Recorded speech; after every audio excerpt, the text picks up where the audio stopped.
ইরানের সর্বোচ্চ ধর্মীয় নেতা আয়াতুল্লাহ আলী খামেনি নিহত হয়েছেন। তার নিহত হওয়ার পর প্রতিশোধ নেওয়ার ঘোষণা দিয়েছে দেশটির অভিজাত সামরিক বাহিনী IRGC। রোববার 1 মার্চ ইরানের রাষ্ট্রীয় গণমাধ্যম ফার্স নিউজ এজেন্সি এর বরাতে এ তথ্য জানা গেছে। প্রতিবেদনে বলা হয়, রাজধানী তেহরান থেকে সরকারিভাবে খামেনির মৃত্যুর বিষয়টি নিশ্চিত করার পর IRGC এক বিবৃতিতে গভীর শোক প্রকাশ করে। বিবৃতিতে বলা হয়, আমরা একজন মহান নেতাকে হারিয়েছি এবং তার শাহাদাত আমাদের জন্য অপূরণীয় ক্ষতি।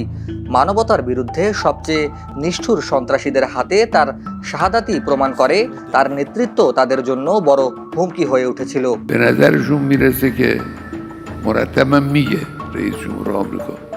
IRGC আরও হুঁশিয়ারি দিয়ে জানায়, যারা আমাদের সর্বোচ্চ নেতাকে হত্যা করেছে, এই জাতি তাদের কখনোই ক্ষমা করবে না।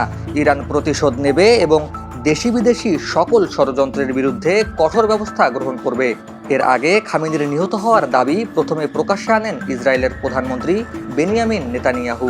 পরে একই দাবি পুনর্ব্যক্ত করেন যুক্তরাষ্ট্রের প্রেসিডেন্ট। পরবর্তীতে ইরানের রাষ্ট্রীয় সূত্র বিষয়টি নিশ্চিত করেছে বলে দেশটির গণমাধ্যম জানায়।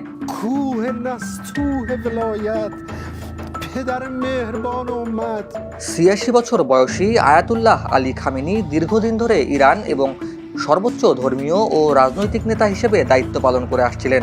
দেশটির সামরিক বাহিনী, বিচার বিভাগ, গোয়েন্দা সংস্থা এবং রাষ্ট্রের গুরুত্বপূর্ণ নীতি নির্ধারণে তার প্রত্যক্ষ প্রভাব ছিল। তার নেতৃত্বেই পরিচালিত হতো ইরানের ইসলামী প্রজাতন্ত্রের মূল রাষ্ট্রীয় কাঠামো।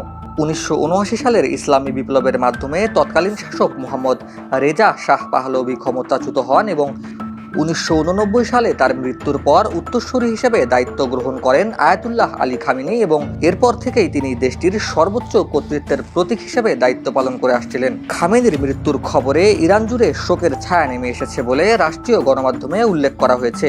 একই সঙ্গে IRGCর প্রতিশোধের ঘোষণাকে কেন্দ্র করে মধ্যপ্রাচ্যে নতুন করে উত্তেজনা সৃষ্টি হওয়ার আশঙ্কা দেখা দিয়েছে। ডেস্ক রিপোর্ট, দেশ নিউজ BD 24।